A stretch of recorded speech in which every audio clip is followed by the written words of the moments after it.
Assalamualaikum warahmatullahi wabarakatuh. Qala al-mu'allif rahimahullahu ta'ala wa nafa'ana wa iyyakum bi 'ulumihi fid dharain amin ya rabbal alamin.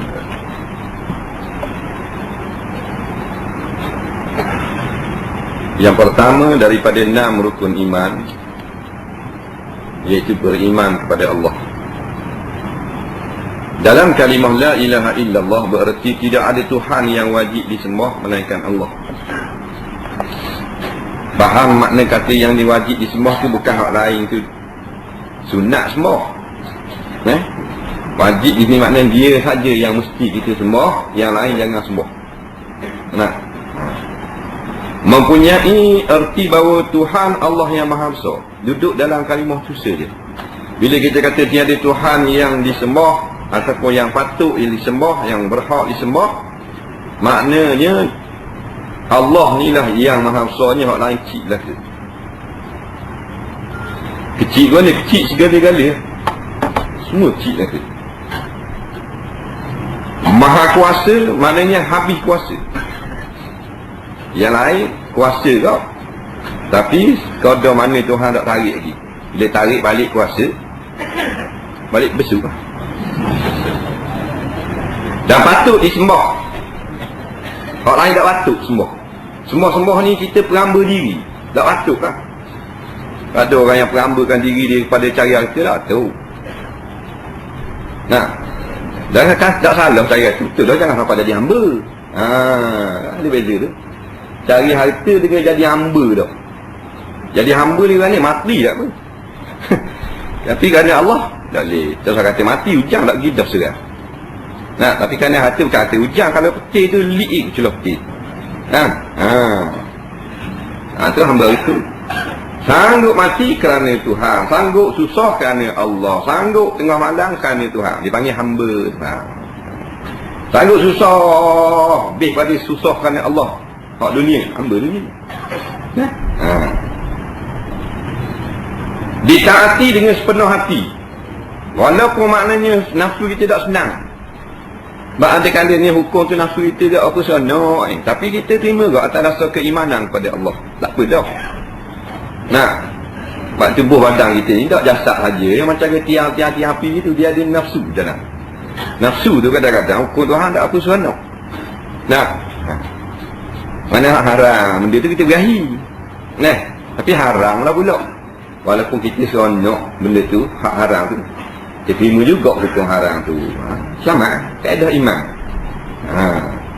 Ada benda orang yang dia tak buat benda tu, memang dia tak berahi pun. Macam benda tua kan, tak berahi, kita tengok orang joget apa semua. Dia pun tak buat. Beriman kepada takut pula Tuhan. Tapi orang muda dia juga tak pergi. Tapi berahi, dia pergi apa tak pergi? Dah takut Tuhan. Dia ada beza. Walaupun dia minat, tak salah. Dia berahi, dia suka kalau kau puan joget, tak ting macam anak beruk 3 ekor. Mampu tak suka, pakai kain soyok pula, baju ketat. Kita pula orang muda ni memang minat.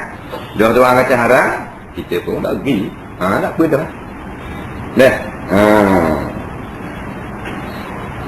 Kita percaya bahawa Allah Ta'ala itu ada. Kaum ini kata Tuhan tak ada. The God is dead. Kaum ini Rashid Maidin. Tuhan hati dah, dia kata. Tuhan hati dah. Ada pula Tuhan mati. Tak ada Tuhan. Sekarang ni sedang menular di tempat kita pula, iaitu free thinker, atheist. Walaupun masih tidaklah ramai, tapi kalau lok dia jadi ramai lagi. Kepercayaan tiada Tuhan. Bukan kepercayaan oleh Tuhan. Puak-puak ni dia percaya Tuhan tak ada. Ada dah di tempat kita ni. Orang lumpur ni yang berjawatan profesor ni, berjawatan pensyarah, berjawatan guru, walaupun tak amal, tapi dia tak percaya. Orang Melayu lah. Susah tu orang Melayu. Orang duk ingat ke Islam. Dia tak percaya pada agama. Hidup dengan tidak berpermulaan.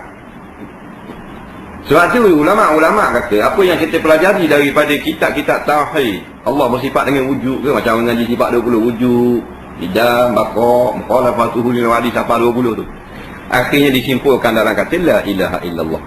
Jadi Tuhan selain Allah. Allah mana yang tak ada? Allah yang bersifat dengan wujud, dengan kidam, dengan baqa, dengan mukhalafah, dengan kudrat, dengan iradat, dengan ilmu, dengan macam-macam. Segala sifat kamalat. Allah tu tak ada. Tuhan tu tak ada. Tuhan yang tak ada sifat tu, tu tak payah nafi tu. Tu tak payah kita nafi kan. Sebab aku tak nafi, dia bukan Tuhan.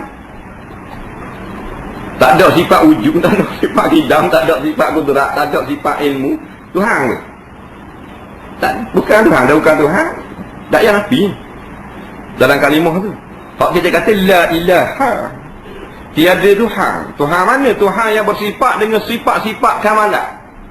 Sifat boleh menjadikan alam dan langit dan bumi, boleh menjadi memberi kehidupan, boleh menyelamatkan nyawa, boleh memanjangkan umur orang, boleh memberi rezeki.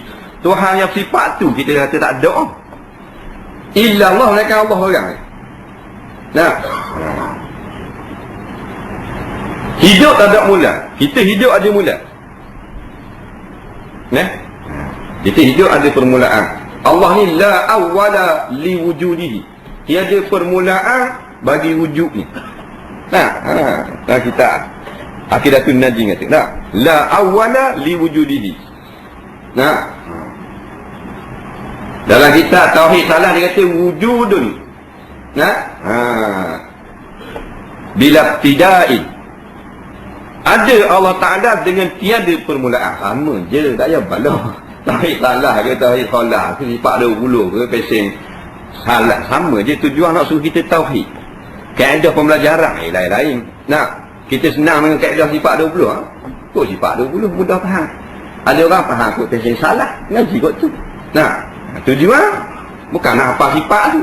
Bila kita reti tu, kita pun mentauhidkan Allah. Tujuan tu dapat tauhid, selamat hidup. Jadi ada Allah Ta'ala ni tidak ada mula.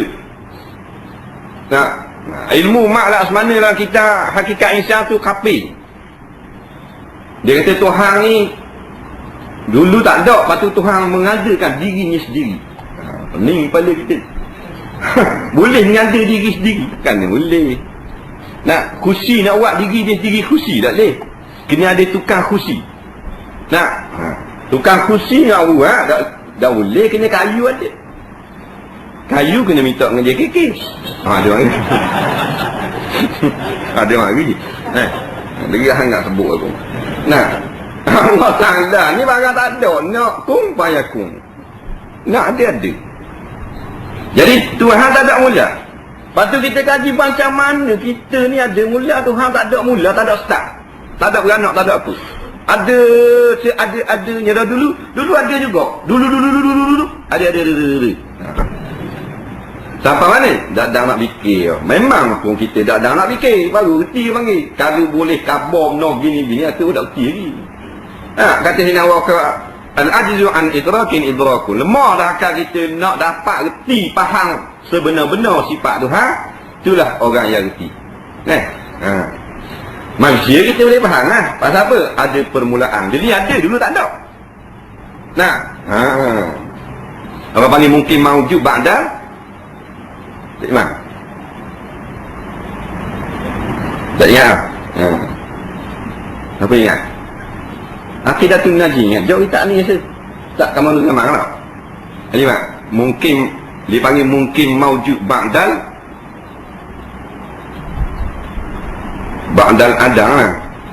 Nah, mana kita ni makhluk yang telah ada. Dulu tak ada. Bukan ada dulu ada. Ceh ni baru. Nah, orang ni bila ada? Tahun 58. Orang ni 74. Orang ni 69. Orang ni 82. Dah belum ada 82, ada ni. Ni mak. Nah, ada ni atas ni, atas jasad gini lah. Nah, atas roh tu ada dah, Tuhan situ dalam dah. Dalam langit, kita beranak langit ada dah. Nah, kita beranak langit ada dah. Langit lagi lama. Lepas orang nak main barang etik, main langit je. Cerita Cahaya baru lagi 1938 1951. Nah, cerita Cahaya dah akan nak usung. Oh, hebat tau. Langit tu Summa stawa ila samawat fasawwahunna sab'at. Summa stawa ila sama' fasawwahunna sab'a samawat. Wa huwa bikulli syai'in alim. Kemudian Allah Ta'ala pun mencipta langit. Diciptanya tujuh lapis. Maknanya masa Allah Ta'ala sebelum cipta langit ni, tak ada langit. Mana barang lama langit ni. Nah, barang lama ni Arab panggil atiqun. Putih, kerah lidah, antik. Jadi gitu. Dia tak nak, mau ini tiga agak. Nah, atiqun mana barang lama. Nah, atau qadimun. Langit pun dulu tak ada agak. Dah dulu benda, dulu Allah Ta'ala seorang, tak ada benda. Masa tu Allah tak cipta sesuatu, Allah seorang saja. Nah. Dan sebelum Allah tak ada benda sesuatu. Sebab Allah khaliq, lepas pada Allah baru makhluk. Nah. Nak fikir juga macam mana Tuhan ni ada tapi tak ada start. Daya fikir jeng atau. Sebab tidak akan dapat keputusan. Nah. Fikirlah benda yang ada Tuhan suruh fikir. Nah. Hak Nabi suruh fikir, hak Tuhan suruh fikir, diri kita makhluk. Fikir hak kejadian bumi, hak ikan, hak binatang-binatang, hak tanah, hak macam orang putih duk fikir, duk kaji. Tu tak apa. Nah, kaji berulang. Kaji kabur. Hak ni kaji nyamuk, hak ni kaji kadihung, hak ni kaji tanah, hak ni kaji macam-macam. Tak apa tu. Nak kaji Tuhan. Nak tahu juga macam mana Tuhan ni asal tak ada. Asal tu ada. Tak ada, hak tak ada tu ada sama nak kaji. Yang pasal kau itu dok li nak dapat mencapai hakikat sifat Tuhan. So, dah kira Allah ya. Kau lah kan dah. Nah. Kalau dok buat 17 agak ring. Dah kira. Nak tahu juga. Nah, orang tak beri. Setakat tu lah. Setakat mana kita nak kenal Allah. Setakat kenal Allah bukan kenal zat. Kita kena kenal semek, kita nak pergi tengok.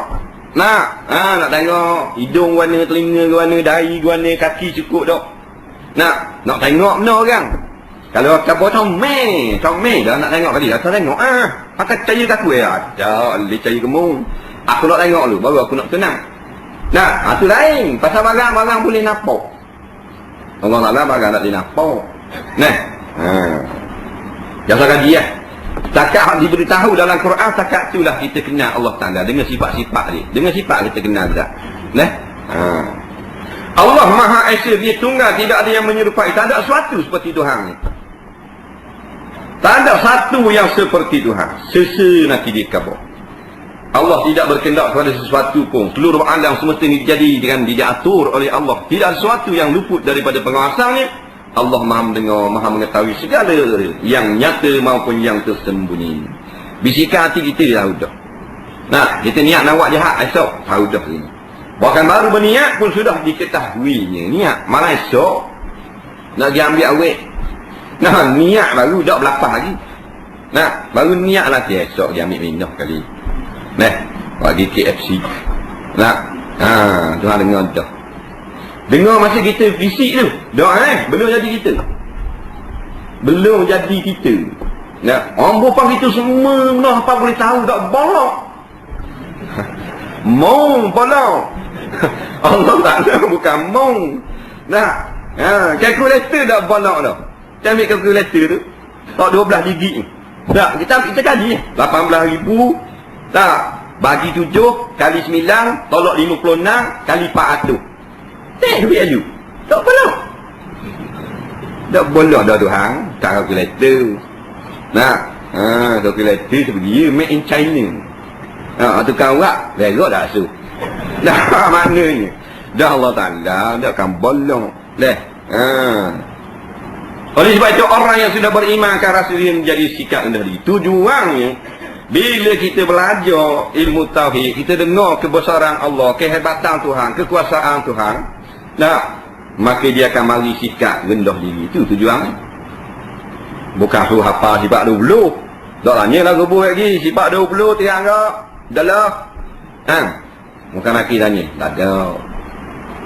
Tujuan kita belajar sifat-sifat Tuhan itu supaya kita rendah diri, berpandangan luas, tak mudah putus asa, taat patuh waspada, bersih jiwa, lurus keyakinan, tenteram dan damai semata-mata yang berorientasikan keselamatan dunia dan akhirat. Marilah 6 perkara ini dengan sebab kita mengenal Allah. Itu tujuan. Bukan suruh hafal kitab. Allah tak tanya dah kitab, cek tak so ngaji itu. Nah, sama ada kita ngaji dengan kitab ataupun kita beriman tu dengan dengar orang cakap saja, tak kira. Tujuan nak suruh beriman. Bila beriman tauhid sungguh-sungguh, selamat akidah. Bila selamat akidah kita, hiduplah kita dalam keadaan Tuhan redha. Tak redha buat rendah diri. Dengar seruan Tuhan lagi selalu. Dia orang tak kenal sifat Allah, panggil dapat. Nah, dapat pecah ambil payah dah hari. Biar surai, bang dah hari. Pasal dia tak kenal Tuhan. Nah, dia kenal esku. Wakil ayat. Oh, wakil ayat nak mari esok. Nah, pukul 3, pukul 11 mandi dah. Nah, wakil ayat. Nah, ni Tuhan, biar rumah ni juga. Wah, bang. Macam panggil lawan dah. Marilah bodoh. Tak hari dah. Seolah-olah tu bila kata gitu. Tak ada hari dah. Nah, masalah tidak kenal Tuhan. Dia ingat ke rumah tu bila? Dia ingat rumah tu imam juga. Kalau rumah tu imam ni, tu imam bukan rumah standing dia. No, gitu. Bukan rumah dia. Rumah Allah. Nah, mari sama-sama tunduk sujud kepada Allah beramai-ramai. Gitulah. Mari rasa sikap rendah diri. Bila kaya, rendah diri.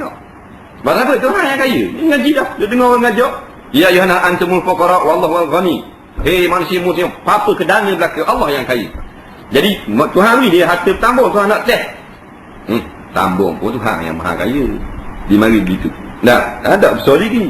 Itu tujuan. Supaya kita jadi berjuruh dengan kenal Allah ni. Di antara berjuruhnya rendah diri. Tak takabur, tak sombong. Nah, yang kedua, berpandangan luas. Tak space pandangan dah. Tidak mudah putus asa. Putus asa buat ni. Masya Allah kan. Wa ma lam yasha lam yakun. Siapa kat sifat kudrat, sifat iradat. Tu ustaz khabar Allah Ta'ala ni kalau dia kehendak segala-galanya, maka berlakulah walaupun kita tak kehendak. Jadi bila kita nak satu-satu perkara tak berhasil, maka kita tak usah berputus asa. Cuba lagi kerana Allah Ta'ala nak uji kita. Dia boleh luluskan makna kehendak kita sekelip mata, tapi dia nak kita tu sebut nama dia, ingat kepada dia. Satu hari dia akan tunda permintaan kita. Itu juga. Maka orang yang ada agama lain, jalan kejalanan pemikiran. Orang yang tak ada agama, jalanan lain. Makan sama je nasi. Sambal belacan. Kasinggang sama je. Nah, tapi cakap bab agama, hak tu tak lain, kita tak lain. Dia orang ada ilmu agama. Nah, dia begitu. Taat, patuh dan berwaspada. Taat. Macam ke orang yang kenal bos jabat dia. Dia kenal majikan dia. Dia taat. Majikan kata jangan lebih pukul 8 apa sekat. Oh, 7.55. Pak tu je suka dia hari. Nah. Jangan apa pukul 8. Jangan lebih.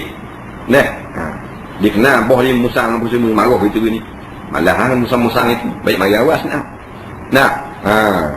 Tak kenal Tuhan, tak apa. Pukul 8 mayat geri. Nah, 8 pukul 8. Pukul 8.30. Mayat geri. Orang bangsa mayat geri. Pukul 8 mayat asal. Nah, pasal tak kenal bos. Tidak kenal. Tak kenal, tak gelung, tak takut. Dan tidak berwaspada. Tak ada hal lagi ni. Macam orang yang tak ada dengar kan, tak dengar surga, neraka, tak dengar dosa pada, tak dengar azab nikmat. Susahnya hidup dalam kubur lagi, tak ada hal. Orang nak semayang je. Orang yang nak semayang duduklah kereta jeng, apa ucap siapa padam, tak dalam semayang. Tu orang jenis orang beriman. Tak semayang lagi tapi takut tak dah. Nah, bodoh kapok lagi tembok 400 tembok. Takut tak dah lah. Cuma ini lagi ada gerik ni. Nak jeng jalan. Ada kemalangan Allah tanya macam. Nah, keimanan tu dia desok, dia jadi gaduh ke dia. Orang ada iman, ada apa? Pergi lagi, mari. Orang tak ada. Orang bang hidup dalam meeting. Orang bang meeting masuk jayang tak? Tak tahu apa bagi dia. Relax. Nah, ada masalah. Nama sama, Abdul Rahman, Abdullah, Ahmad, Sa'id. Tapi keimanan dia yang mengundang takwa. Bersih jiwa dan lurus keyakinan. Hati pun bersih. Berarti banyak dengar, banyak takut. Banyak takut, hati menjadi bersih. Orang yang dengar 2 kali seminggu lebih baik daripada orang yang dengar sekali seminggu. Lepas tu jangan kita perpada pada aku sekali seminggu hebat dah. Orang lain sebulan sekali, dia aku seminggu sekali. Nah, dah hebat seminggu sekali. Dengar agama seminggu sekali. Makan sehari 4 kali. Orang yang nak dengar ngajar seminggu sekali boleh. Makan nasi seminggu sekali. Dah buat ni, makan nasi seminggu sekali. Berarti minum air. Okey, stop, minggu depan orang akan. Dah apa gini, Mek? Dah abang tak kisah kan, seminggu sekali. Ngamak tu mau habis lama meja-meja. Nah, ni makanan rohani. Jasmani memang nak makan. Pagi nak makan nasi agang, tengah hari nak makan nasi. Malam nak makan nasi goreng. Jasmani. Dah salah, kulu washrabu. Dah rohani? Rohani ni, roh kita ni. Rohani. Ya tu panggil ya nisbah. Faham? Roh, makanan roh mana? Dakwi makanan roh lapar. Lapar lah mak kita. Nah, dah roh lapar. Nah, jadi tak juga harus lagi. Yang kena tenteram dan damai semata-mata orientasi berteraskan keselamatan dunia dan akhirat. Nah, itu hidup yang bahagia. Kaya miskin tak ada menjadi ukuran. Nah, keimanan kena. Allah yang maha sempurna dengan sifat yang baik. Sedang sifat yang baik adalah sifat yang wajib bagi Allah. Wajib bagi Rasulullah laki-laki dan perempuan yang telah balik dan berakal untuk mengetahui sifat-sifat wajib bagi Allah. Sifat mustahil, sifat jaiz, sifat yang harus. Yang jumlah kesemuanya ada 41. Ada pun perincian adalah seperti berikut. Sifat wajib bagi Allah ada 20.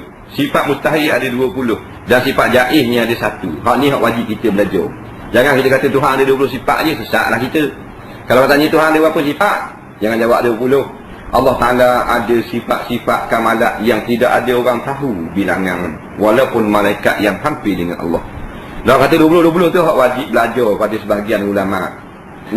Mazhab Asy'ariyah. Dah apa bila belajar sifat tu, dah belajar lagi 500 lagi, 1000 lagi. Padang dengan 20 ni dah. Kalau kita amal, maka jadilah kita umat yang tauhidkan Tuhan, takut kepada Tuhan. Maka sifat ni yang kita belajar, sifat wujud, kidam, bakok dan sebagainya, nafsiyah ke, salbiyah ke, tak kira dah. Bukan untuk kita sebut pada mulut. Untuk kita faham sahaja, kemudian kita amal dalam hidup kita. Amal lagu mana? Amal, bukan hafal. Hafal balik awal. Boy ulu boleh apa lagi? Panji koding nak mulut, suluhi koding nak mulut. Beli pecah pula nafsiyah, salbiyah, ma'ani, ma'anawiyah. Tak pakai gitu. Amalan dah. Bila dia tengok Allah Ta'ala bersifat dengan kudrat, maka dia beramal. Beramal lagu mana? Segala kerajaan yang ada atas muka bumi ini lemah belaka. Allah saja yang berkuasa. Kalau Tuhan nak cabut kekuasaan kerajaan tu, kelip mata je. Kalau rakyat tak boleh perebah, raja perebah. Faham? Itu amalan kita ya. Baru jadi. Dah apa lagi lewat benda. Apa hacur kita ni ngaji. Ujuk kedang bakok, ujuk kedang bakok, ujuk kedang bakok. Time makok. Tang ketu juga nya pakok. Padahal Allah tu berkuasa. Dah mu takat mu kelah mu gi sokong pakok orang zalim. Allah boleh buh piaung lang ke mum dia baru panggil beramal sifat 20. Yang pertama, wujud Allah pasti ada. Sebagai bukti adalah adanya alam semesta ini, termasuk langit dan bumi. Semua itu adalah hawadis, ciptaannya yang baru. Hawadis ni jamak. Kata banyak lah. Kalau satu dipanggil hadisun. Nampak? Atau hadisun yang baru. Setiap ada ciptaan pasti ada yang menciptakan. Adanya kursi pasti ada yang menciptakannya.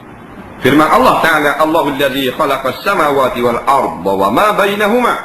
Allah yang menciptakan langit dan bumi dan apa-apa yang ada di antara keduanya. Baik. Bukan maknanya Allah Ta'ala ni sifat wujud nombor 1. Kalau orang ngaji ikut kitab sifat 20 ke, guru kata sifat yang pertama itu wujud, kedua kidam, tiga bakok. Jangan kita faham nombor 1 sifat wujud. Jangan kita faham nombor 2 itu sifat bakok. Sifat ni tak ada nombor. Tulis-tulis nombor ni nak mudah belajar. Allah Ta'ala bersifat dengan wujud, dengan kidam, dengan bakok, dengan 1000 juta lagi sifat kamalat. Tidak ada dulu kalian. Semuanya sifat Allah qading seperti mana qading zatnya. Tak boleh nak buh nombor 1, nombor 2, nombor 8, nombor 20, nombor 60 tak ada. Dan ni ubah itu kemudahan kita tengok, kemudahan kita nak belajar. Faham? Nak kata Tuhan ada nombor blok sifat-sifat dia. Nah. Sifat dia macam diri dia juga, tak ada permulaan. Nah. Dia gitu. Dan apa tak sebut sekaligus? Mana boleh sebut sekaligus? Boleh ngaji sebut sekaligus. 20 til. Belum. Tak sebut kan dia? Sebut suti-suti ada wujud. Makna gini. Tu jadi aturan tu. Faham? Takut duk faham gitu. Orang kata saya bilang kali sifat Tuhan 40 kita bilang hidang, wujud, bakok. Apa hidang tu? Apa? Wujud tu. Ada apa nak sebut ni dulu kong? Nah, dia bukan nombor-nombor ni macam ke rukus mayang. Rukus mayang dia tertib. Siang dulu baru rokok. Jadi Allah itu wujud. Wujud bahasa Arab, bahasa Melayu mana ada? Allah ada, mesti ada, garanti ada. Tak boleh, tak ada. Adanya Allah itu wajib. Ma la yutasawwaru fil aqli adamuhu. Tidak dapat kita gambarkan pada akal kita bahawa Allah Ta'ala ini tidak wujud. Mesti wujud. Tak logik, tak wujud. Apa? Dah alam ni. Ada kita ramai-ramai banyak ni. Dalilnya, buktinya alam ini, alam ini. Kau mana tu wajah istidlal dia panggil. Cara nak mengambil dalil. Maknanya alam. Alam ni kenapa pula? Alam masih Allah. Lain pada Allah Ta'ala dipanggil alam. Langit, bumi, malaikat, lima, jin, manusia, atu, kereta, alam belaka tu. Mana makhluk ciptaan Allah. Adanya makhluk ni mesti ada khalik. Makhluk tu isim maf'ul yang kena jadi. Bila dia tu kena jadi kita ni, maka ada yang tukang jadi. Tukang jadi tu fa'ilun, khalikun. Arab kata. Yang menjadikan kita. Nah, Sains kata menjadikan dirinya sendiri. Sains bodoh tu. Mana boleh menjadi diri sendiri? Tengok dia kata kursi mesti ada tukang buat kursi. Nah, orang molek kursi ni belikan ni buat pergi tukang ni buat. Dah dia jadi diri. Cakap molek haji, dah jadi diri. Haji Isak kan. Dia cakap jadi membu gini. Nah, mesti ada tukang. Kabarlah tukang ni tidak ingat lah. Baru betul gitu. Nah, mesti ada tukang.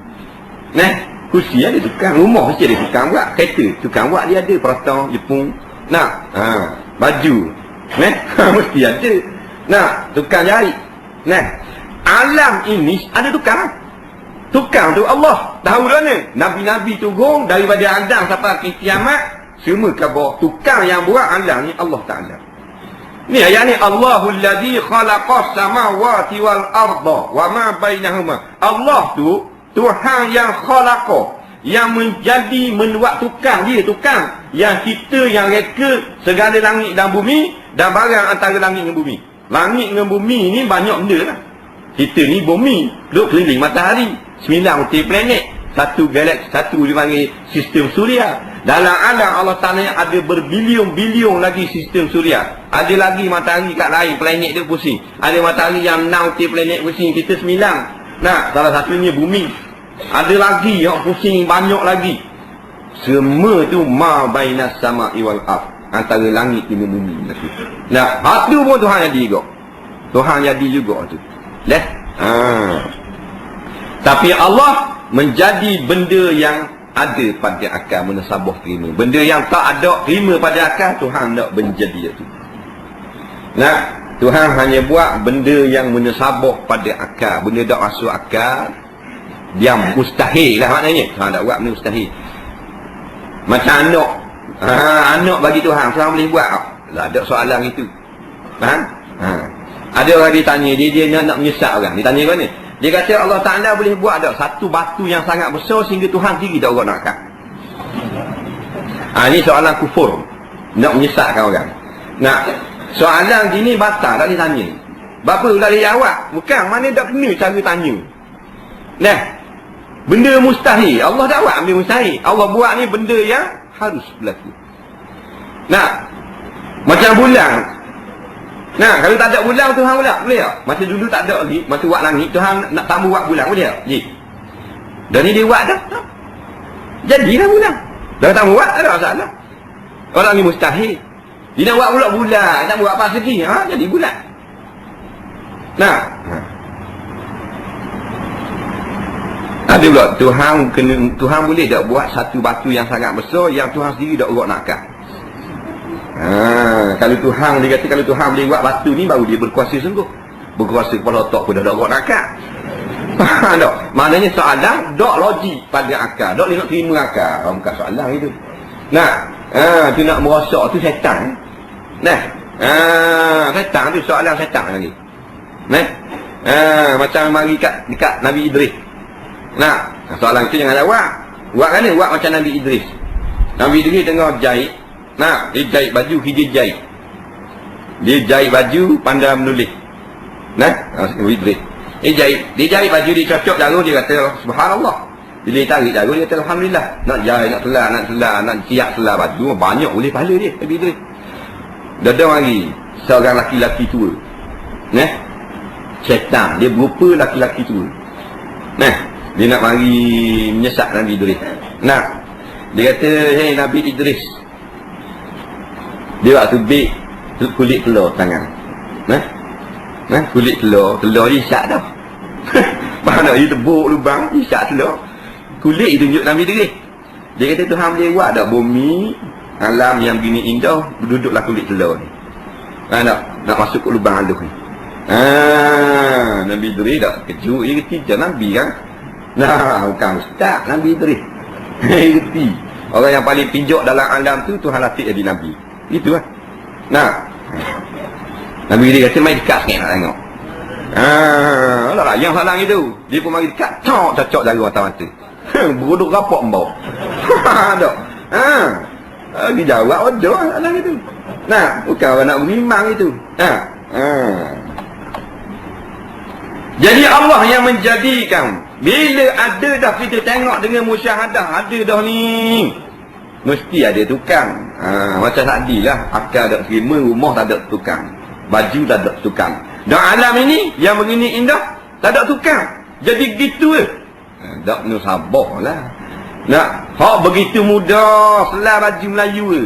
Nak kira ciptaan selah baju Melayu dengan cipta langit bumi mana payah? Nah, payahlah langit bumi. Dah selah baju yang begini mudah. Ambil kain guti-guti jari sikit. Tak. Jadi baju. Kejap. Ada yang tengah. Pun mesti kena ada tukang.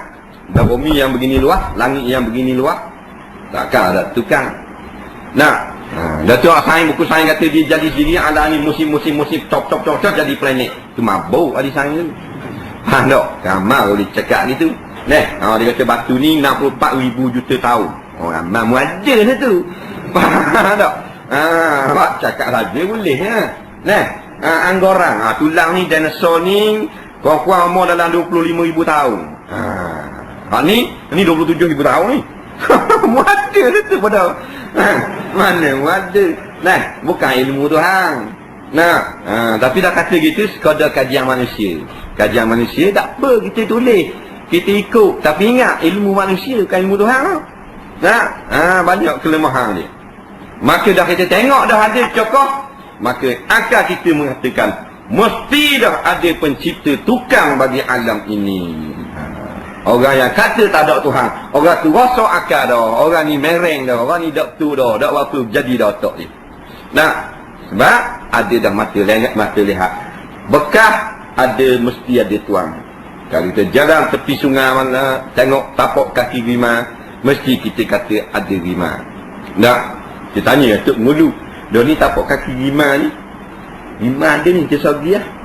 Nah, Tok Ngulu kata tak ada, sini tapak kaki saja ada. Iman tahu lama 1000 tahun lebih dalam aku iman.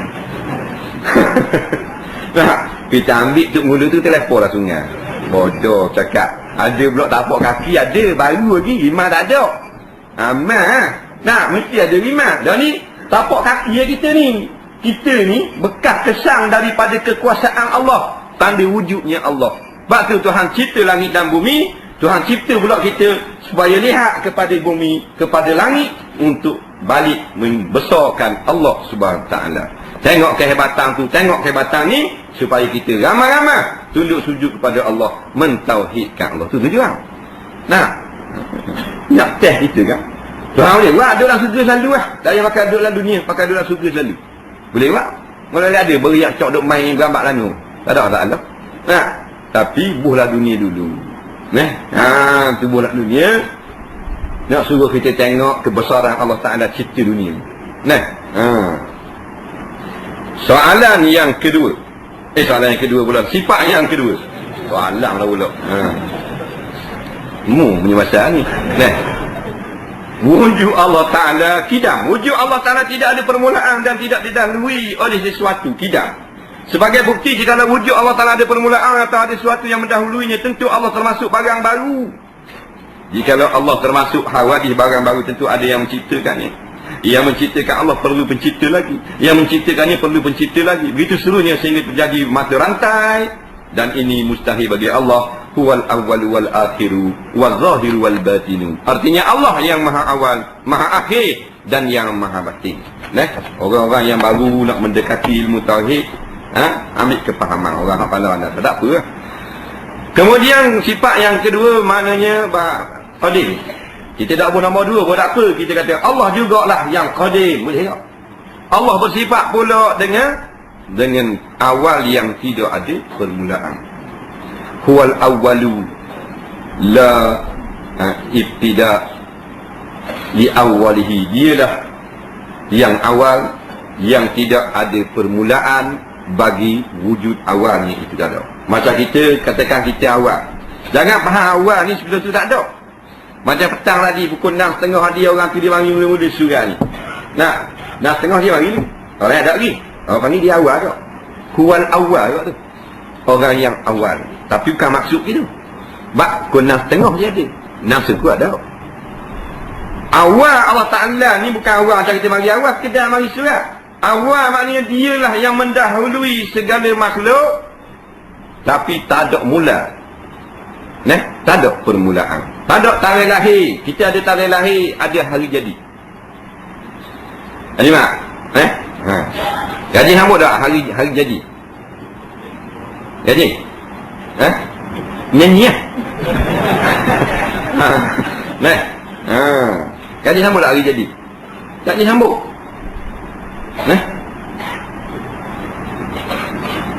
Hari lahir? Dulu. Dia hari lahir lain, hari jadi lain. Yang kita nak sambut boleh tu hari lahir. Hari jadi tak boleh sambut. Pasal apa kita tak tahu? Bila tak tahu? Yang tahu 26 bulan 7 1985. Tu hari lahir. Lahir jasad kita ni. Jadi, rambut dah. Masa Tuhan cipta tu Adam, Tuhan jadi dah kita. Dalam bentuk arwah. Boh dan sulbi tu Adam. Tu hari jadi. Dah boleh sambut tu. Mau 3 kapal liling. Berapa puluh ribu tahun. Hari lahir. Jadi kita dia faham. Allah tak ada hari jadi. Tak ada hari lahir. Kita ada ke? Kita roh dengan jasad tu lah roh. Masa dulu kita ala arwah Tuhan kan ya alastu bi rabbikum qalu bala syahidna. Tu ala roh, jasad ada. Masa tu kita duduk belakang tu Adam, Allah sapu belakang tu Adam sulbi, kita tubik daripada punggung tu Adam, daripada sulbi ni, semua umat yang akan lahir ke dunia keluar dah, tapi rupa yang sangat halus. Halus lagu mana? Di hujung belakang kita ni Tuhan boleh ubuh berbilion-bilion anak cucu kita ni. Ngamal tu. Masa tu ada belakang kita ada, Siti Nurhalizah ada, Jos Buh ada. Satu pun ada tak masa tu. Ada belakang masa tu. Orang putih pun ada. Allah tanya, alastu bi rabbikum. Hei manusia, mu tak cerita lagi, mu ni alam roh. Ulama tafsir kata Tuhan beri kekuatan bagi roh masa tu boleh cakap dah. Rupa semut yang sangat halus, tapi boleh cakap dan faham untuk nak jawab soalan Tuhan. Mu turun ke dunia kat gini ingat, mu hanya boleh tauhid, beriman kepada aku, jangan kufur kepada aku, tunduk kepada hukum aku. Kita ramai-ramai jawab dengan kafir, dengan Yahudi, dengan Nasara. Dah orang beriman, lamang sahabat berada belaka. Bala, memang bahkan kami semua akan tauhid kepada kamu. Syahidina, hari ni hari mu buat keluar kami di langit ni, kami menjadi saksi.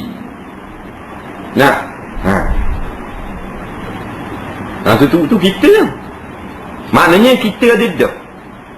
Tapi bila ambil roh tu bubuh, bubuh dalam mana? Dalam perut mak kita. Kita umur 4 bulan, 120 hari. Tu jasad, body faham tak? Gerang lama dah. Body chassis. Kita duduk tak ulang lah perut mak, marilah malaikat sampai masa dengar arahan Allah sekian masuk roh tadi. Hidup kan. Popah-popah nyawa. Sampai masa lagi cabut balik tak? Ambil balik. Ambil balik. Tak benar jalan lah. Sita kat dia biji tadi. Faham tak? Ada kan? Ada kat dia biji. Dia kunci pagar. Kereta berjejuk dalam. Boleh ambil tak? Tak dia ambil. Itu lah. Dah tu benda. Tu jasad tu. Roh kan dia biji ambil balik.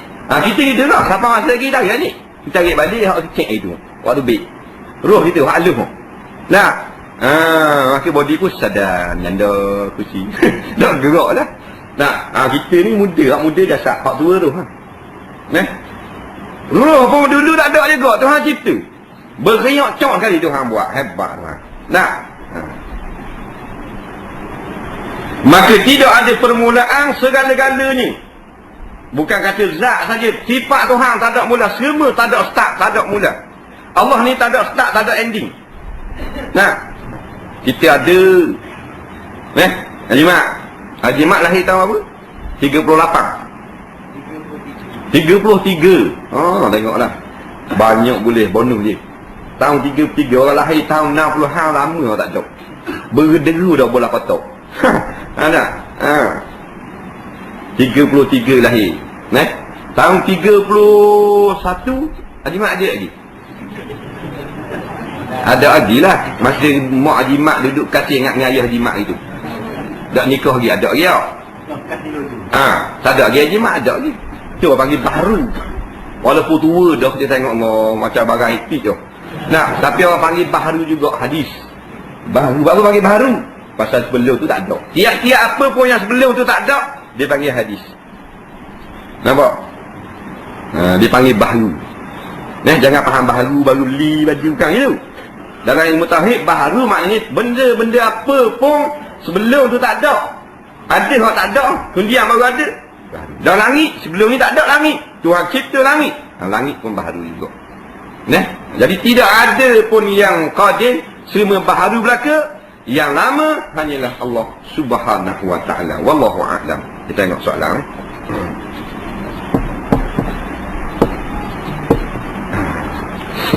Soalan hak minggu lepas hak baki tu tak boleh jawab juga pasal masuk dalam kitab tu naik kereta Pakuatan.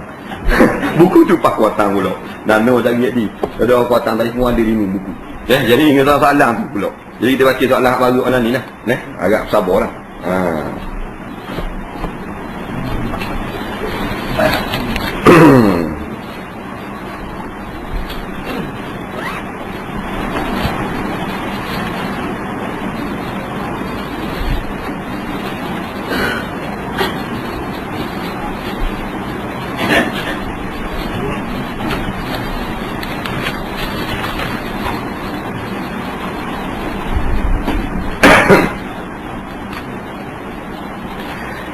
Saya ada satu kemuskilan. Sebelum ini kita dengar minyak wangi yang mahal ada alkohol. Tapi baru-baru ini saya dapat email mengatakan kebanyakan minyak wangi yang mahal guna enzim khinzir dalam proses pembuatannya. Adakah benda ini benar atau sekadar khabar angin? Sebab minyak wangi itu dipakai dalam kehidupan seharian saya. Saya nak tahu kesahihan benda ini. Minta perjelasan. Ditanya benar tak ada minyak wangi mahal-mahal yang dibuat daripada alkoholnya dan daripada enzim badan khinzir. Jawabnya benarlah. Memang benar. Tapi tidaklah semua alkohol itu daripada enzim khinzir. Dia agak canggih lah kajian tentang enzim khinzir ni. Yang letakkan dalam alkohol yang ni memang canggih lah. Sehingga digunakan oleh syarikat-syarikat apa namanya perfume, minyak wangi yang mahal-mahal. Minyak swasta 180. 250. Jadi berhati-hatilah sikit kalau kita menggunakan minyak wangi hak mahal ni. Kalau boleh kita cari sepenuh, carilah biar dalam email dalam internet akan produk-produk minyak wangi mana yang menggunakan enzim alkohol. Supaya kita jauh. Adapun kalau kita menggunakan minyak wangi hak menggunakan najis hak lain, boleh tahan kira sebab tidak wajib basuh dengan tanah. Dan kita pakai pun kalau dia beralkohol dah sawak semayang nak pakai sangat. Sembuh balik luar nak pergi jalan, nak pergi patah. Dah di atas orang mau je kekek. Nah, tu dah apa hak bagian luar. Nak lagi mandi baru sembahyang zuhur. Nah, tapi kalau dengan enzim yang tinggi, dah sedap dengar lah. Nah, dia gitu. Soalan seterusnya.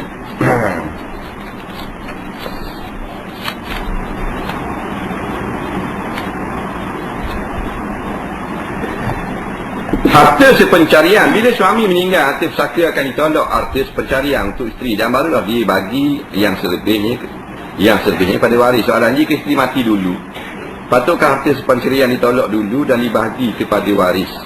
Dah? Isteri mati dulu.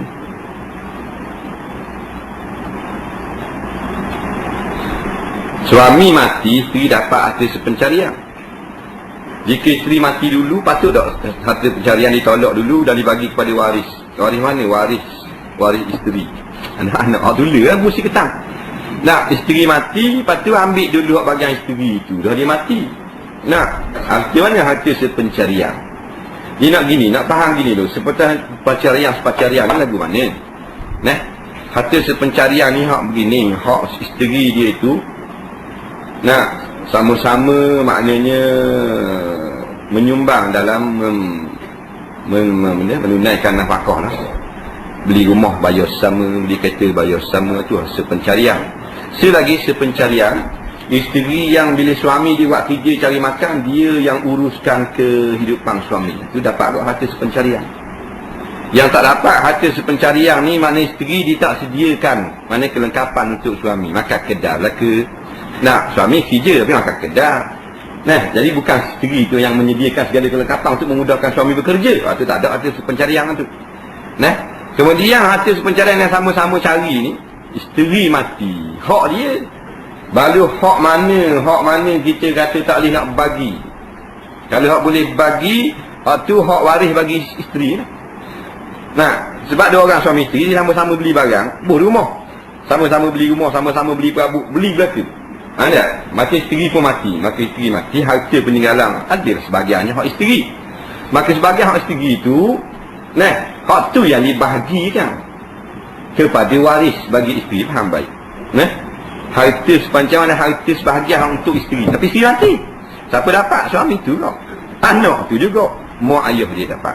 Nah, dia gitu. Dah duit hak isteri yang simpan suku benar, hak tu bukan sepencarian tu. Hak tu hak dia. Nah,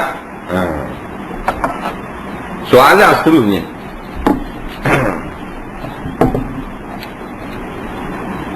Adakah Mu'tazilah kafir sebab kata Quran makhluk? Baik, ulama-ulama sebuah orang yang kata Quran makhluk ni tak kafir. Nah, yang kata Quran ni, yang kata kafir ni orang yang mengatakan sifat kalam, sifat Tuhan, sifat kalam tu makhluk. Nah, kata Quran tu makhluk. Kalau dia kata makna Quran makhluk, Quran hak ada depan kita ni, hak tulis ni, ada baris, ada titik, ada dengung, hak tu makhluk nah. Betul lah. Nah, jadi dah secara lah benda-benda lagu ni. Nah, untuk kepahaman, kalau boleh kepahaman benda-benda lagu ni, yang agak kalau kita tanya, bila kita hurai, jadi menyulitkan orang baru nak dengar. Faham? Kalau soalan gitu tak usah tanya kat ramai-ramai. Nah, bak orang baru nak bagi dengar benda wallah main makhluk ni. Nah, jadi pening kepala. Dah, kalau boleh soalan yang kalau kita jawab jadi orang baru. Orang baru kita orang lama tak apa lah. Tak. Orang baru nak dengar jadi malah dengar benda main makhluk ini. Tak faham. Nah, kalau boleh soalan itu kita elokkanlah. Nah, soalan-soalan itu. Maknanya kalau boleh soal yang kalau kita tanya itu orang boleh tupang dengar. Oh, boleh beramai cek.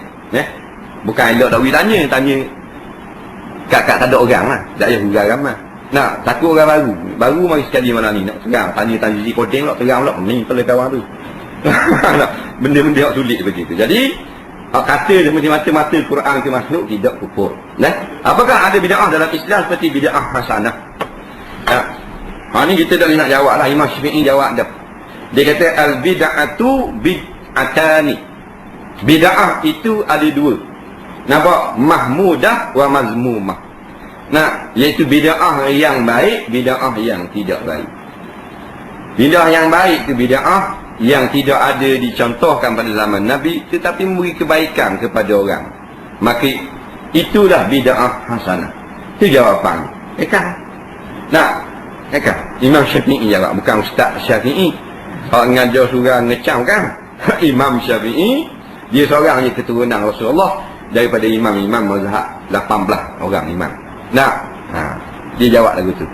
Bid'atun bid'atan. Bid'ah dua bahagi, mahmudatun wa mazmumatun. Bid'ah yang terpuji, bid'ah hasanah, dan bid'ah yang tercela syarak. Nah, jadi itu. Soalan seterusnya, apakah boleh seorang itikad dengan Syiah tapi kita masih dalam ahli sunnah? Tak boleh lah, Syiah bukan ahli sunnah. Nah, Syiah lah, ahli sunnah. Nah, Syiah ni mereka yang nak supaya Sayyidina Ali ni jadi khalifah yang pertama. Mereka tak setuju Sayyidina Waqar, Sayyidina Umar tak setuju. Nah, padahal itu adalah ijma' sahabat. Jadi kalau ijma' sahabat ni jengkreng lah. Nah, banyak lagi lah hak karut-karut pelik-pelik pada juga.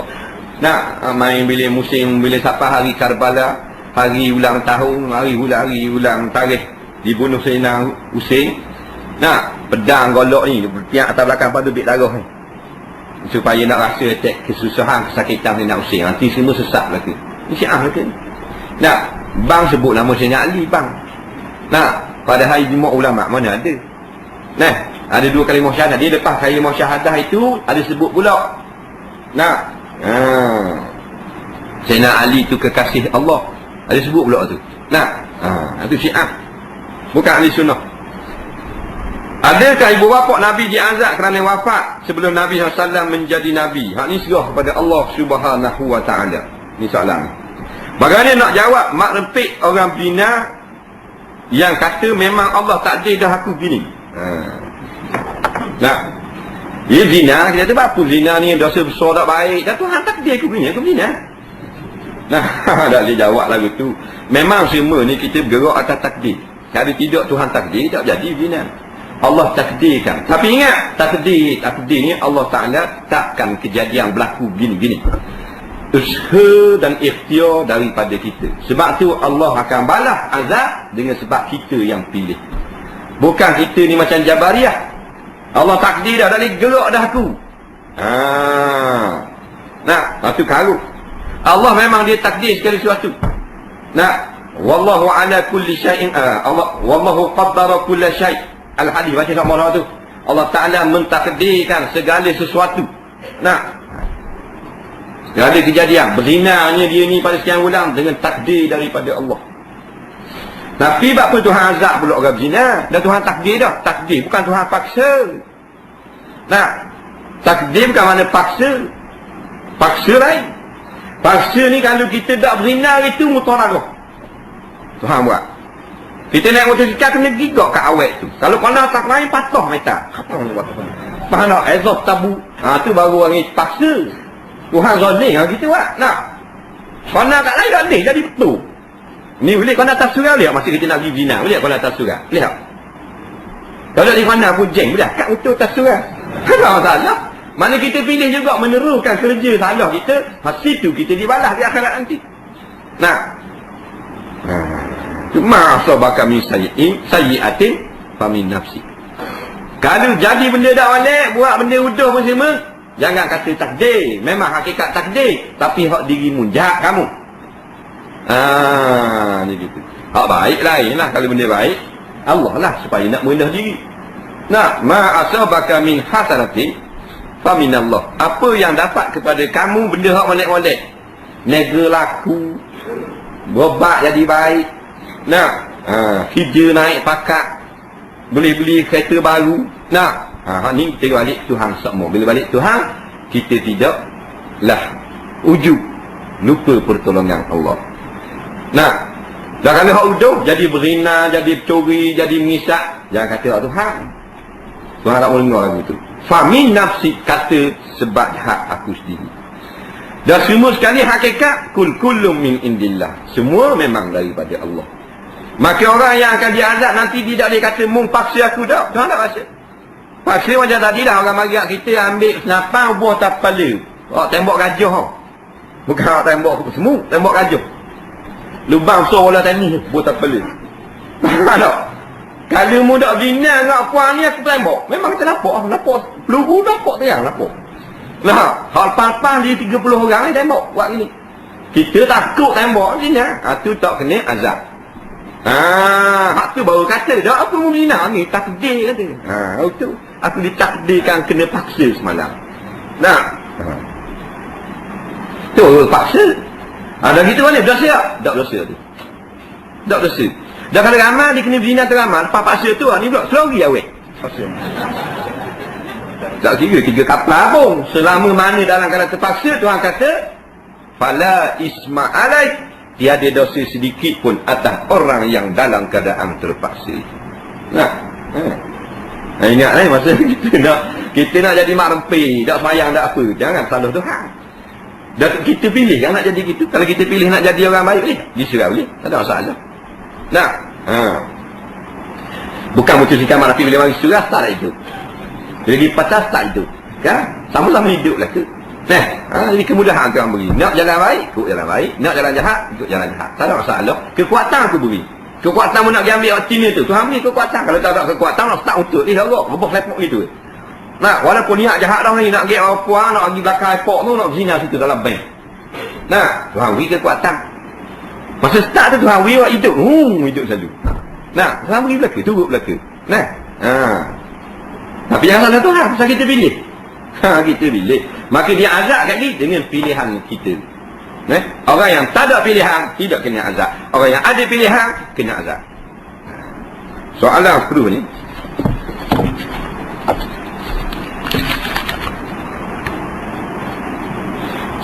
Sah ke tak semayang kita kalau selumbur ada di tangan. Selumbur kata yang panggil. Selumbur. Orang luar panggil dia. Ingat. Duri halus. Boleh tahan. Dekor. Maknanya selumbur pun dia tak. Selumbur orang luar panggil benda. Cik Wahid. Sama. Selumbar. Gitu kita nak. Faham? Tapi selumbur. Luar selumbar. Selumbur tu duduk di tangan, cokeng itu. Jadi kalau kita tak boleh buang, kita kena sapu air atas selumbur. Tepi-tepi itu. Faham tak? Tapi kalau kita nak buang, kita sapu air ke atas lubang tu saja. Ada orang kata kena korek pula lubang tu menaruk. Nyanyi korang. Habis. Korek pula tak payah. Bila kita cabut, daging mana hak terbuka, hak tu dah sampai, hak tutup diri sendiri, tak payah korek dah. Faham? Gitu. Dan kalau masuk dalam daging tu, semua duduk dalam. Hak jenis jeberang tu. Kat atas ni tak berasa benda. Dia tenggelam. Hak tu dah lagi cokeh. Dah atas ni sampai air. Atas kat lubang itu.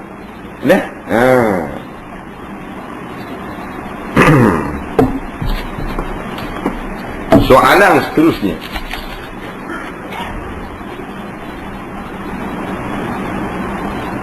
Soalan, terangkan apa makna insan kamil. Salah satu daripada sejarah asal semayang jemaat ialah 40 orang laki-laki yang Islam. Balik berakal, kemerdekaan yang sempurna, sihat tubuh badan dan bermukim. Soalannya, adakah 40 orang laki-laki itu mestilah orang laki-laki yang berinsan kamil? Sebab ada setengah pendapat mengatakan 40 laki itu mestilah berinsan kamil. Dan mereka ini tak menghadiri semayang jemaat sebab tak cukup syarat tersebut, iaitu 40 orang laki-laki mesti berinsan kamil. Tolong jelaskan masalah ni. Tidak ada seorang ulama pun yang kata 40 orang laki-laki yang buat semayang jemaat mesti dari ni insan kamil. Tak ada. Ini karuk berlaku. Dari tu guru karuk. Tak ada mana ulama. Sebab ulama sosok. Kalau kena insan kamil maksudnya sebut dah. Dan kita ada kena insan kamil syarat. Tak ada. Dia buat syarat apa? Mungkin mustautin, laki-laki, tidak uzur, orang yang betul bacaan. Cuma ulama kedian disebut orang ini dipanggil orang kamil, bukan insan kamil. Insan kamil lain. Insan kamil orang yang sampai pada darjat nafsu dia kamaliyah, sempurna dah, mata dah tengok dah alam ini, duk nampak kebesaran Allah, telinga dah dengar dah cakapan makhluk tu insan kamil. Nak cari dua ni insan kamil lewat jemaah, patut mudah pergi jemaah pun. Kamil bahasa Arab, ka alif mim lam kamilun. Nampak? Kamu la yakmulu kamilun. Mana orang yang sempurna mana? Iaitu dia ni orang laki-laki yang mustaqim di kampung tu, kemudian dia ni sah semayang dia. Walaupun baca Fatihah tak sedap.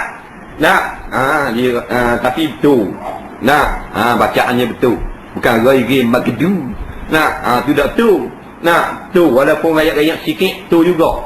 Nah, tu orang kami. Dah tu ada dak orang sembahyang jemaah 40 orang tu. Lebih pada ada lah. Dah.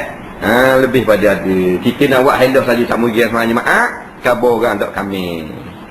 Dia nak kata dak kami boleh, kita kena cek. Tubik jemaah lagi kena cek dulu orang-orang. Tanya awak, reti tak syarat sah sembahyang jemaah? Dia kata reti lah 18 perkara. Mengarut ni. Baru dia tahu. Lepas tu dengar tengok saja, tengok boleh kata. Lepas tu tengok orang-orang tengok gitu. Dak kami, dak dia banyak dak sah. Ni karut ni. Lepas tu ngaji kita tamu-tamu.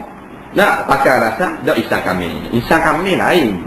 Kami dalam bab jemaah lain. Kami dalam bab jemaah boleh baca Fatihah. Dia mustahil kampung tu. Tu orang kami. Bukan insan kami lain. Insan kami ni darjat tasawuf tinggi sangat tau. Jadi jangan buat helah lagu tu. Dah muh dah pergi insan kami tau. Kita salih kami. Tak. Katakan seorang itu duduk semayang sunat di belakang. Lepas tu ada orang menyangka dia semayang fardu, terus mencuit. Apakah yang patut orang itu kena cuit itu lakukan? Adakah perlu semayang seperti biasa dan guana orang ikut dia pula? Dia ni semayang sunat dalam surah dengan molek. Mari orang belakang ingat ke dia semayang fardu. Akak takbir tepi dia cuit pula dia. Cuit. Dia nak buat guana. Tak ada masalah. Kita semayang sunat, orang belakang semayang fardu, dia ingat kita semayang fardu, tak ada masalah. Tak ada masalah sebab dia tak boleh ikut ni semayang yang berlainan rupa. Kalau rupa tu sama boleh ikut walaupun tak waktunya berlainan. Depan semayang subuh dan semayang sunat 2 rakaat, kita orang mari asar mari ingat kita imam semayang asar ikut dari semayang sunat. Umpamanya kita semayang zuhur sunat zuhur, tak ada masalah. Orang semayang fardu boleh ikut orang semayang sunat, orang semayang sunat boleh ikut semayang fardu. Hak khilaf dia saya kira lah. Banyak kata hak boleh ni. Ulama-ulama fuqaha mazhab Syafi'i kata boleh. Hak nak kata tak boleh, saya kira nak kata boleh, nak beramal. Boleh. Pasal apa? Pasal nazar rupa tu sama je. Ada rakaatnya sama, sujudnya sama je. Walaupun nama takyinnya zuhur ni takyinnya sunat zuhur. Yang tak boleh rupa semayang tu lagi berbeza. Seperti orang yang semayang sunat sunat nak ikut orang semayang jenazah tak boleh. Tu imam ni tak ada rakaat. Macam seterik gitu je. Tak boleh ikut. Ataupun kita semayang fardu zuhur nak ikut orang semayang ganda matahari. Tak boleh Pasal ganda matahari 1 rakaat 2 kali qiyam, 2 kali Fatihah pula, 2 kali rakaat. Jadi pelik nak buat apa ni kita? Jadi boleh. Cuma tak payah cuit. Ulama kata jangan cuit. Cuit ni untuk kita pergi semayang sah penuh dah. Nak masuk tak boleh dah. Takbir belakang cuit suruh dia duduk bostang, duduk dengan kita 2 orang, dia panggil 1 sah. Seorang makruh. Nabi tak suka. Semayang tarik orang, cuit itu. Kalau kita nak buat dia jadi imam, kita tak payah cuit. Duduk tepi dia dah. Allahu Akbar. Sebab orang yang jadi imam selain jemaah tak wajib pun niat jadi imam, tak syarat pun sah dia. Tak kabur ke dia pun tak apa. Jangan main cuit gitu. Soalan seterusnya, guana hukum salat jemaah seorang yang dengar khutbah jemaah tapi di rumahnya, kerana rumahnya dekat tangga masjid dan masih nak memayang baru pergi masjid. Tidak tulis sembahyang, memayang. Dah guana plak. Kalau orang pergi masjid tapi tak dengar pun, maksudnya dia duduk bersembang-sembang masa khutbah tu. Orang dia tak syarat nak sah dengan jemaah dengar khutbah. Yang dengar khutbah ni orang nak buat sekurang-kurangnya bilangan jemaah. Kalau hak set mari duduk luar ni bukan set bilangan jemaah. Set maknanya nak win lagi semayang saja je dah. Bukan hak masuk gua kira. Jadi tak ada masalah dalam bab sah. Tak dengar khutbah pun tak apa. Amat masih orang duduk situ, dia duduk rih untuk duduk untuk. Dengar qamat siang langgar masuk semayang. Sah tak semayang? Sah jemaah. Dah guna tak ada pahala. Pasal muda dengar khutbah. Pahala dia ada, pahala semayang jemaah. Tak pahala dengar khutbah. Nah, lepas tu pahala dapat janji Nabi apa dosa seminggu tu ada. Sebab Nabi kata nak dapat dosa seminggu tu apa? Nah, mesti mari ambil wuduk sempurna, lepas tu masuk dalam masjid sembahyang sunat dulu. Nah, rakyat masjid, qabliyah masjid, kuliah zuhur, kuliah Jumaat. Nah, lepas tu dengar khutbah, dak lakah kepala orang, pakai minyak atas syarat pula. Nah, lepas tu sembahyang berjamaah sama-sama, balik. Tu baru dapat apung seminggu. Dah ni dak dengar khutbah, dia sembang dua. Nah, ada bagi duduk dengar di rumah. Hanyut je. Dia dah tak dapat janji seminggu ampun dosa tadi. Dah dapat ada? Dapat pahala sembahyang Jumaat sahaja. Soalan ketiga, guana hukum orang yang duduk dekat dengan masjid tapi tak pernah berjemaah di masjid. Adakah dia itu berdosa? Dalam mazhab Hanbali berdosa. Jumhur ulama kata tak berdosa. Kerana taklah menjadi apa benda kewajipan sembahyang di masjid. Dalam mazhab Hanbali tak boleh. Sembahyang di rumah dosa. Kerana dia dekat dengan masjid dengan orang. Nah, kita ni fardu kifayah. Tetapi kita luput fadilat yang begitu banyak, sedangkan dosa kita banyak. Macam mana keadaan nanti bila ditimbang di akhirat nanti, dosa kita lebih daripada pahala. Pada masa itu kalau kita rasa nak sembahyang jemaah semua 5 waktu sehari semalam. Tujuan kita nak dapat fadilat lebih. Dan akhirnya memang orang yang tak cara terus ke salat jemaah ini berdosa juga, kerana tidak ada dalam bertumpang sama untuk mengembangkan syiar Islam.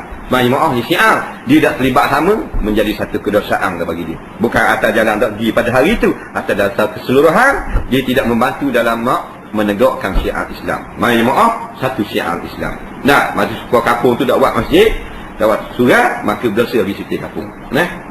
Soalan yang keempat, apa hukum menyuruh isteri melakukan oral sex? Ni yang dia nak tanya ni.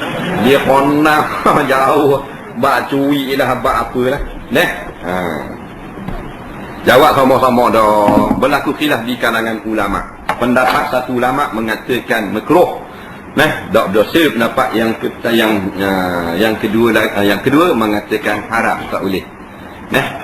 Yang mengatakan makruh itu selama mana tidak mengenakan najis kepada mulut isteri. Kalau mengenakan najis, hukumnya haram lah. Sebab sengaja mengenakan najis. Pada tempat yang tidak layak menerima najis, hukumnya haram. Tapi tak kena najis itu makruh. Berapa dia kata makruh tak haram? Sebab dia kata dalil haram itu hanyalah satu tempat saja pada tubuh isteri, tubuh.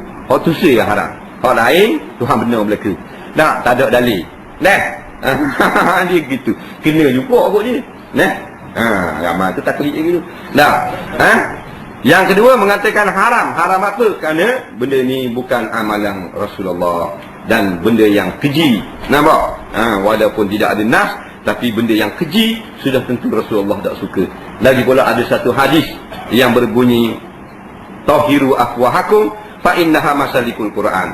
Bersihkan mulut kamu kerana mulut itu laluan ayat-ayat Al-Quran.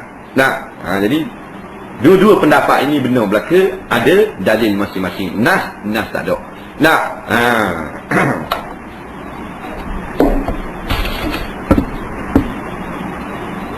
Saya telah bayar zakat harta saya pada pusat pengajian agama Jerusalem.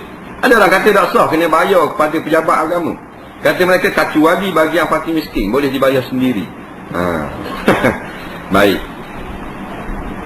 Yang ada dalam kitab fiqh, haram apabila kerajaan melantik amir yang bertauliah, maka kita enggan beri kepada amir pemerintah Islam tersebut. Kalau kita beri juga sendiri, hukumnya adalah sah. Cuma perbuatan kita tak beri ke amir bertauliah itu adalah haram. Sebab situ. Kemudian ulama-ulama fiqh pula, dia kata, tetapi apabila tidak dipercayai akan pengutik-pengutik zakat, seperti banyak berlaku dah mutaakhirin ini seluruh dunia lah, bukan kata Malaysia aja. Lebong mesti zakat, piti zakat tak bagi perhabis. Kalau orang miskin 100 setahun, lebih 16 juta, negeri ni lebih 80 juta zakat. Benda gitu main lebih nak mau buat bangunan, lepas tu nak untung pula bangunan tu, sewa kat orang, lepas tu keuntungan tak beri pula pada miskin, jatuh juga. Padahal modal daripada zakat dia tu. Ini semua ni salah berlaku syarak. Maka pada ketika itu, maka kita beri sendiri, tak ada masalah tu. Faham baik ni. Apakah hukum sumber pendapatan yang berdasar kerja-kerja menghibur orang melalui nyanyian jadi hiburan? Baik, dia kata gaji pendapatan daripada kerja menyanyi dan menjadi penghibur. Nak tahu haram tak haram? Tengok dulu, jangan pakai menyanyi itu. Pasal menyanyi bukan haram. Nah, berhibur bukan haram. Cuma ada menyanyi gini halal, gini haram, gini makruh, gini haram. Faham? Jadi kalau nyanyian yang dia buat kepada orang tu haram, maka haramlah pendapatannya itu. Contohnya perempuan yang menyanyi untuk orang lelaki boleh dengar. Macam sekarang ramai lah TV, perempuan, penyanyi perempuan. Hak tu haram. Nampak? Haram. Imam Syafi'i ke, Imam Maliki ke, Hambali ke, haram hak tu. Tak ada khilaf hak tu. Macam penyanyi perempuan tadi. Nah, dia dapat lah 5 lagu, bayar 4,000. Nah, kalau hak kelas ni, kalau hak cayang ni selagu dia 80 ya gitu lah. Nah, tak. 2 lagu dia 150. Nah, tapi kalau dia menyanyi tu orang puang je dengar, ada haram. Ada khilaf lagi situ. Faham? Jadi bila gitu, dia menyanyi untuk muslimat dengar. Muslimat je dengar. Nah, dia mari menyanyi. Dia pun dapat katuhiyah. Katuhiyah tu tak haram. Lepas tu khilaf ni kata makruh. Tak, ni kata harus. Itu lain. Nah, tapi kalau nyanyi untuk khalayak macam nyanyi tadi ni haram. Nyanyi lagi itu haram. Maka dia dapat banyak mana pun haram lagi. Orang puang, orang lelaki makruh nyanyi. Bila makruh? Kalau dia menyanyi, dia kata dia tu apa benda ni tidak menyebut benda-benda yang karuk. Tidak memuji-muji kecantikan wanita, tidak menyebut bentuk tubuh badan wanita, tak sebut aku tinggi mumu peluk aku. Makruh dia nyanyi. Orang lelaki, sebab suara dia tak fitnah. Lepas tu kalau dia nyanyi tu dengan macam learning nyanyi habis dah, dengan dia jari latar puang pula, penari pula belakang. Dia tu betul dah. Molek nyanyi dah belakang 4 ekor anak ke? Bukan pakai selekong belakang je. Tintak macam anak ke. Dengan pakai luar baju ketak dengan dia. Ada kan? Nyanyi penari latar dia panggil. Penari latar tu mana dah mak tengok latar. Nyanyi selalu panggil penari latar. Faham tak? Tu haram juga dengan dia. Tak berkat juga macam makan. Kalau nyanyi seorang, dia lelaki. Sini katanya baik. Tak makruh saja. Tapi kalau sini katanya memuji-muji Islam, jadi setengah ulama kata haram pula. Jadi nasyid. Dan kalau perempuan nasyid, haram. Mana boleh? Bang haram dah. Nasyid pun haram juga. Mereka dia perempuan nyanyi, orang puan dengar. Ada masalah. Tak. Jadi tak locong lah hukum. Kena tengok dulu siapa yang menyanyi. Saya meniaga ada rumah yang disewakan dan ada rumah yang disewa. Saya meniaga kain, baju dan ada kedai yang disewa. Sewa duit tu saya simpan dalam satu akaun bank. Bila cukup 1 tahun saya keluarkan zakat perniagaan yang dikira sekali jumlah dalam akaun bank. Perlukah atau tidak wajibkan saya keluarkan pula zakat simpanan? Tak payah dah lah. Tak. Sama je lah. Lepas tu dia pasal sepatutnya simpanan kamu hak sewa rumah tu bukan mu meniaga. Simpan jadi simpanan aja. Mu tak jual rumah. Jadi simpan tu patut mu keluar zakat simpanan suku. Cukup hal dia 5,000 ya. Tapi mu tak keluar simpanan, mu masuk sekali dengan zakat, ambil juga daripada tu. Ada ulama kata lepas tu. Lepas dah lah. Pasal sepatut nak ambil zakat, nak keluar zakat perniagaan, jangan capuk tu. Lagi capuk pula simpanan. Jadi lagi capuk dah tak payah keluar. Sekali lah zakat. Apa pandangan ustaz tentang ada segelintir ustazah yang mencukur bulu kening, sedangkan dia tahu ia haram? Jawabnya ustazah ini comel lah. Jawab kau ni, kita nak kabar haram, dia tahu dah haram. Nak uji pendapat apa? Dia ustazah dah. Ada ustazah yang bandar daripada ustaz. Tak mustahil tak? Ustazah ada. Kalau jenis pandai ayat Quran laju, hadis pun laju. Macam kita hadis Quran kokak-kokak semua. Jadi ustazah dah. Dia tahu dah. Nabi kata dah, la'anallahu namisat wal mutanammisat.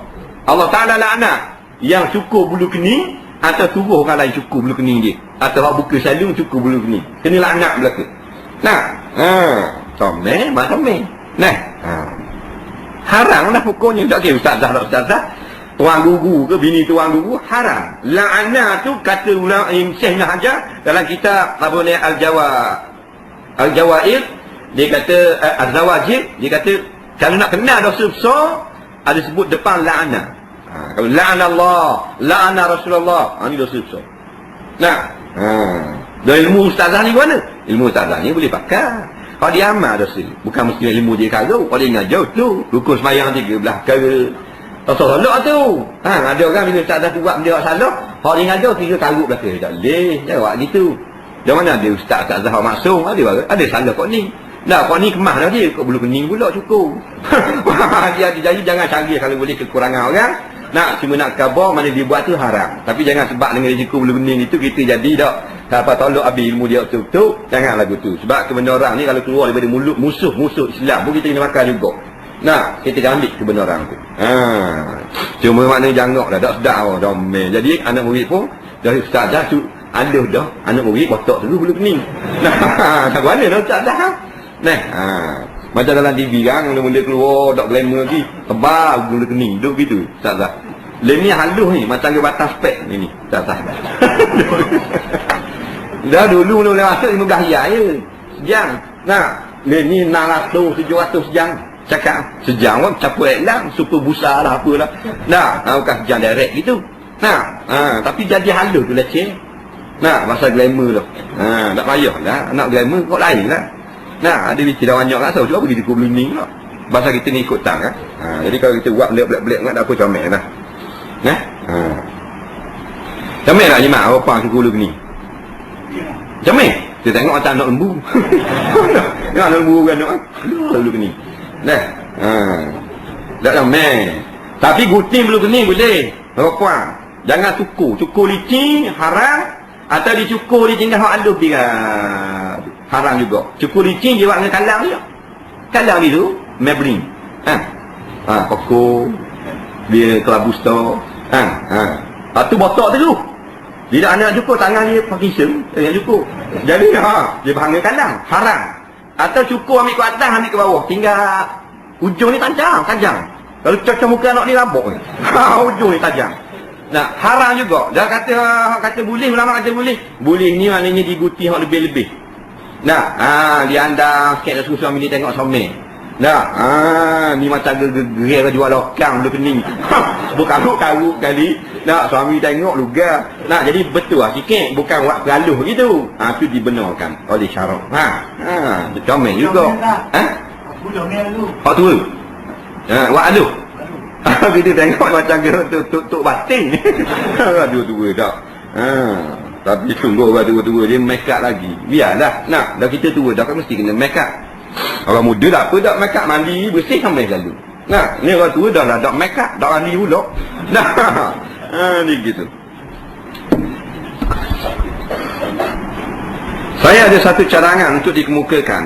Pihak surau Gombila. Saya harap pihak surau dapat mengadakan kursus pengurusan jenazah untuk para jemaah surau kita. Ini yang belum tahu cara-cara pengurusan jenazah, terutama golongan pemuda. Seperti yang pernah ustaz kata, bila ibu bapa meninggal ada 10 orang anak, seorang pun tak reti nak buat. Dan saya cadang pihak surau kenakan sedikit bayaran untuk kos pengurusan. Dan kalau boleh masa tu sebelah malam suspend banyak-banyak. Kerana sebelah siang mungkin para jemaah kita sibuk bekerja. Sekian, terima kasih. Harap dipertimbangkan. Terima. Hangguk lah. Hangguk. Bismillah, syukur dah. InsyaAllah lah kita berjumpa. Dan cadangan ni baik. Kita akan bincang lah Tuan Imam. Kita bincang. Akan buat insyaAllah ramai. Orang yang pandai bui khusus ramai. Kalau kita boleh, tapi bui orang yang mahir dulu. Syekh Hamid boleh. Ustaz Asang kita boleh. InsyaAllah kita akan bertemu lagi pada minggu hadapan. Bismillahirrahmanirrahim. Allah manfa'na bima 'allamtana wa 'allimna bima yanfa'una. Rabbana zidna 'ilma. Rabbana atina fid dunya hasanah fil akhirati hasanah wa qina 'adzabannar. Wa sallallahu sayyidina Muhammadin wa ala alihi wa sahbihi wasallam. Walhamdulillahirabbil alamin.